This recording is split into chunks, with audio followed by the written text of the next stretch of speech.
नमस्कार.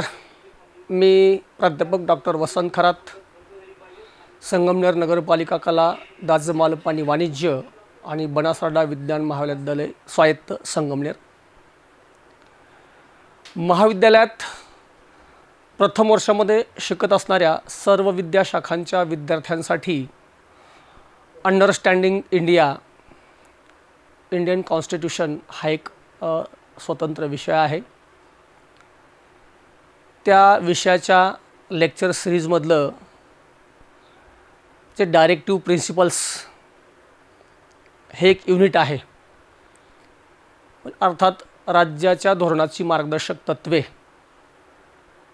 याबद्दल आपण आज इथे विश्लेषण करणार आहोत. या अगोदरच्या व्हिडिओमध्ये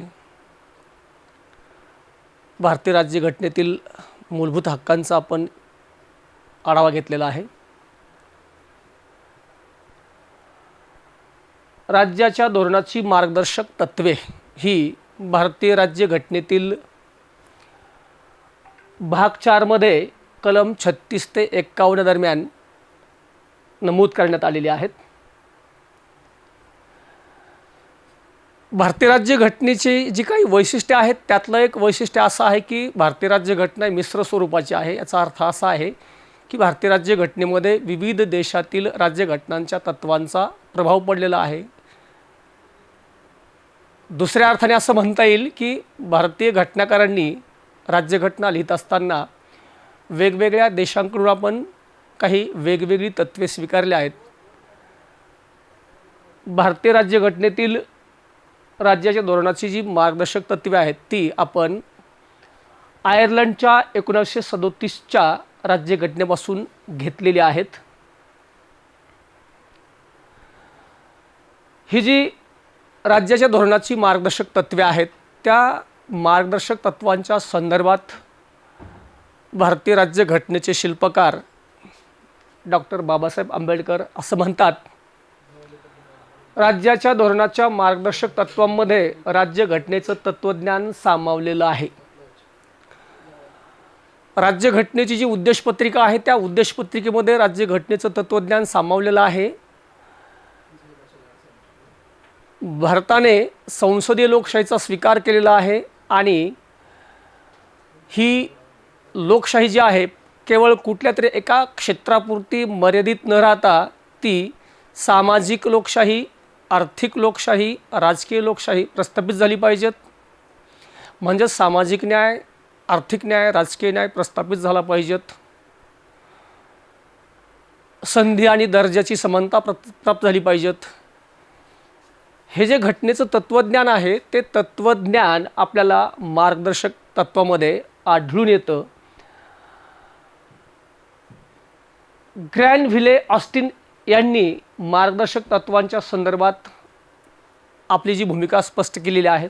त्यांचं मत असं आहे की राज्याच्या धोरणाच्या मार्गदर्शक तत्त्वांच्या संदर्भात ते असं म्हणतात, राज्याच्या धोरणाची मार्गदर्शक तत्त्वे ही राज्यघटनेची सतसत विवेक बुद्धी आहे. अशा शब्दामध्ये ग्रॅनव्हिले ऑस्टिन यांनी मार्गदर्शक तत्त्वांचं महत्त्व अधोरेखित करण्याचा थोडक्यामध्ये प्रयत्न केलेला आहे. ही जी राज्याच्या धोरणाची मार्गदर्शक तत्त्वे आहेत त्याची काही वैशिष्ट्ये म्हणजे स्वरूप आपण इथे आज अभ्यासणार आहोत. राज्याच्या धोरणाच्या मार्गदर्शक तत्त्वांचं स्वरूप पाहत असताना आपल्याला असं म्हणता येतं की सरकारला किंवा राज्यकर्त्यांना, शासनाला, राज्याला धोरण आखताना आणि कायदे करताना राज्याने विचारात घ्यावयाचे आदर्श मार्गदर्शक तत्त्वातून व्यक्त होतात. लोकशाही शासन व्यवस्थेमध्ये राज्यकर्त्यांना किंवा राज्याला लोककल्याणकारी भूमिकेतून वेगवेगळी धोरणे आखावी लागतात. कल्याणकारी धोरणे ज्यामध्ये राष्ट्राचा सर्वांगीण विकास सामावलेला असतो. ही जी वेगवेगळी कल्याणकारी धोरणं आहेत ती धोरणं आखताना, कायदे तयार करताना या मार्गदर्शक तत्त्वांचा आधार किंवा या मार्गदर्शक तत्वांमधून त्यांना एक प्रकारचा बोध होत असतो। ही तत्वे विचारात घ्यावी लागत असतात। मार्गदर्शक तत्वे ही आधुनिक लोकशाही राष्ट्रासाठी सर्वंकष आर्थिक, सामाजिक आणि राजकीय कार्यक्रमाची तत्वे आहेत। आत्ताच स्पष्ट केल्याप्रमाणे सामाजिक, आर्थिक आणि राजकीय न्याय प्रस्थापित करण्यासाठी ही मार्गदर्शक तत्वे खूप महत्त्वपूर्ण आहेत। या मार्गदर्शक तत्वांची जर खरोखर अंमलबजावणी झाली तर भारतामध्ये आर्थिक, सामाजिक आणि लोकशाही स्थापन झाल्याशिवाय राहणार नाही किंवा आर्थिक, सामाजिक, राजकीय न्याय प्रस्थापित झाल्याशिवाय राहणार नाही। ही जी राज्याच्या धोरणाची मार्गदर्शक तत्वे आहेत, राज्यघटनेच्या सरनाम्यामध्ये मांडलेले न्याय, स्वातंत्र्य, समता व बंधुत्व हे जे आदर्श आहेत, हे आदर्श प्रत्यक्षात आणणे हा त्या तत्वांचा प्रमुख हेतू आहे। राज्यघटनेच्या सुरुवातीला जे उद्देशपत्रिका आहे, त्या उद्देशपत्रिकेमध्ये सांगितलेली जी मूल्ये आहेत, न्याय, स्वातंत्र्य, समता, बंधुता, ही जर प्रत्यक्षात आणायची असेल तर ही तत्वे प्रत्यक्षात आणणे हा या राज्यघटनेतील मार्गदर्शक तत्वांचा मुख्य हेतू आहे। चौथं वैशिष्ट्य असं आहे की राज्याच्या धोरणाच्या मार्गदर्शक तत्वांद्वारे कल्याणकारी राज्याची संकल्पना प्रतिबिंबित होते। राज्याचे दोन प्रकार, संरक्षक राज्य आणि कल्याणकारी राज्य। पूर्वीची राज्य ही संरक्षक राज्य होती, आधुनिक राज्य ही कल्याणकारी राज्य आहेत। या दोनमधला फरक सांगायचं झालं तर संरक्षक राज्य हे जे आहेत ही फक्त युद्ध काळामध्ये, नैसर्गिक आपत्तीच्या काळामध्ये आणि संकट काळामध्ये नागरिकांच्या संरक्षणाची जबाबदारी घेणारे राज्य आहेत। बाकी व्यक्तीने स्वतःच्या विकासासाठी स्वतः जबाबदार असलं पाहिजे अशी भूमिका घेणारं संरक्षक राज्य आहे। या उलट कल्याणकारी राज्य म्हणजे व्यक्तीच्या सर्वांगीण विकासाची, व्यक्तीच्या कल्याणाची जबाबदारी राज्याने स्वतःकडे घेतलेली असते।